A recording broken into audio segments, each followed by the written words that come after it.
So here's a thought, guys. I was just thinking about Spider-Man. Of course I am. And the thing is that thinking about it because I was just looking, I'm like, oh, Spider-Man 2. Yeah. So I was just thinking and I was like, wait a minute. The Spider-Man games that was based on Sam Raimi's movies could have done a lot more than what they did. So what they basically did was they took the whole entire movie and they told it, but they also added in some more bad guys, and of course, the final boss is the Green Goblin that we saw in the movie. Same with Dr. Ock, same with Venom and Sandman. Same with that. So the thing is to me is that, they could have actually done better. They could have done more. And yeah, I know there would have been some work. It's like always with me, I'm like, yeah, they could have done better. But the thing is that it would be more work for them because they would actually have to go to Sam Raimi and talk to him and say, hey, so of course the first movie they wouldn't know, but it was a good idea because, well, think about it. There's going to be a sequel. It did pretty good. And since you will talk to Sam Raimi, he will actually be revealed that, oh, it's going to be a 2 year gap. And it's like, 2 year gap, do you want to talk about it? Because if it was a 2 year gap and we just basically, because vanilla wise, only bad guys Spider Man even dealt with was most likely robbers, well, robbers, Green Goblin, robbers again, more robbers, losing powers, Dr. Rock got powers back. Then we got more robbers, I think, Sandman, um, of course, New Goblin, and then Black Suit came into play. And then it's basically you just see that there's really no wiggle room of who else did he go against. And it's like in the games, he went against more bad guys. And the idea here would be to find the cool idea of making the video games canon.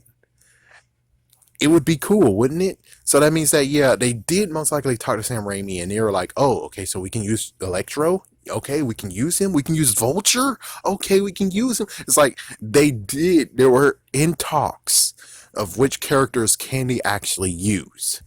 But the thing is that if they talks like that, then couldn't you actually have formulated a plan of where this game takes place between movie one and movie two, and movie two and movie three? And of course, the third game, oh, that's going to be hard as shit. It's like, well, they're planning on a fourth one, so that means the third game would be okay. It would most likely be okay. And who knows, maybe they actually got into talks in Spider Man 4 if this is exactly the way it should have been. If it was like this, then that means that Spider Man 4 would have maybe spoiled a little bit about what will happen in the future. Now, for some people, will be like, oh, but we won't go against we don't get goes against Dr. Ock, no Sandman, no Venom, no Green Goblin. I'm like, this is how they'll play it off. They'll actually start the game at the end of the movie, which means that you go against the Green Goblin at the start of the video game, which most likely will be like, holy shit.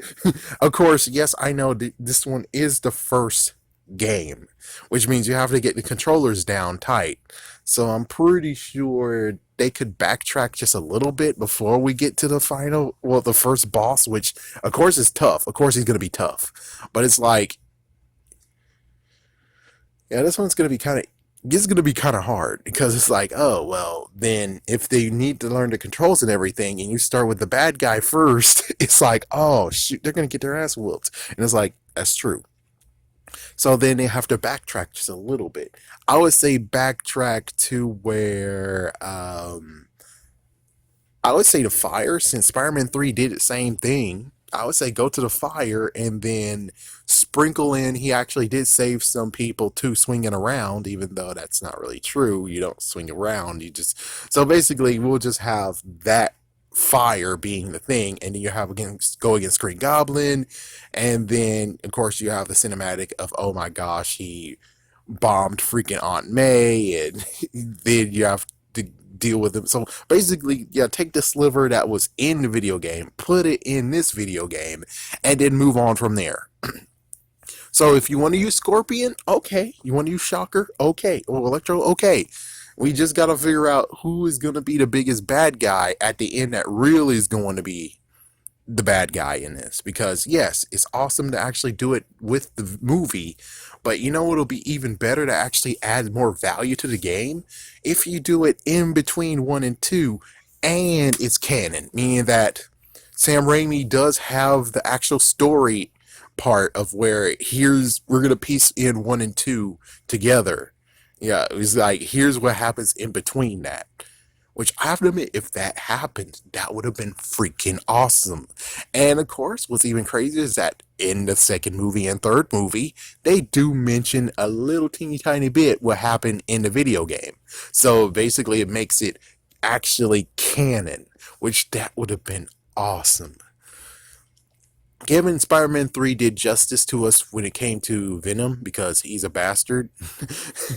It's like you gave us justice, and I prefer that movie, that version of what happened to Venom than what happened in the movie because it makes so much more sense and so more satisfying. But of course, I already know Spider-Man 3 actually was a kind of decent work of art, video game wise, because they thought of, hey, let's get some gangs in there, let's get all that stuff in there. But it's like, hmm. You could backtrack again and just I don't know the story of what happened here. Apparently they had the lizard in there, and I'm pretty sure that would have been a big no-no if Sam Raimi was involved because, well, actually I'm not sure what's gonna happen with the lizard when it comes to Sam Raimi. I have no idea. He wanted to do it in the second movie, but he stopped because it was the right thing to do. As for the second one, Dr. Ock, and of course, people have to get controls and crap, so you have to do it before the final battle, and then after that, you'll have all the others that actually came by. So it's like, yeah, we need to find a final boss that actually is substantial, where it's like, basically, this is technically like Spider-Man 1.5, Spider-Man 2.5, Spider-Man 3.5, which I wouldn't be complaining at all. That is a great idea. But of course, you know how it is. It was those days and ages where it was a movie video game. They copied a movie and made it into a video game form. Should we be sad about it? No, but they could have done better.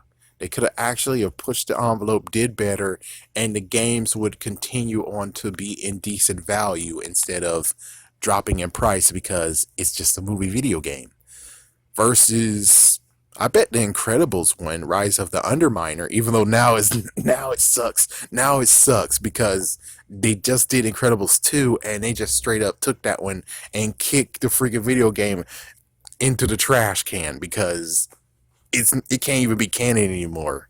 And you don't even want to freaking damn make it canon. And it's like, damn, dudes, really? I mean, this was the only thing we had for a sequel for the longest time, and you just straight up kicked it in the ass as if it's like, and it's like a freaking football making a field goal. It's like, my goodness. Now that's some mistreatment up in there. It's like, yeah, because you made us wait so damn long for the sequel. It's like, damn, the mistreatment. What the frick? The mistreatment.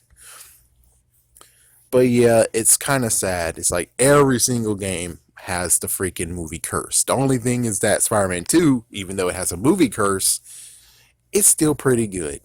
Yeah, it's still good. It gives us the first time that we are actually able to swing around like Spider Man. Spider Man 3 did the same thing too, but again, I don't want to play Spider Man 3. No, thank you.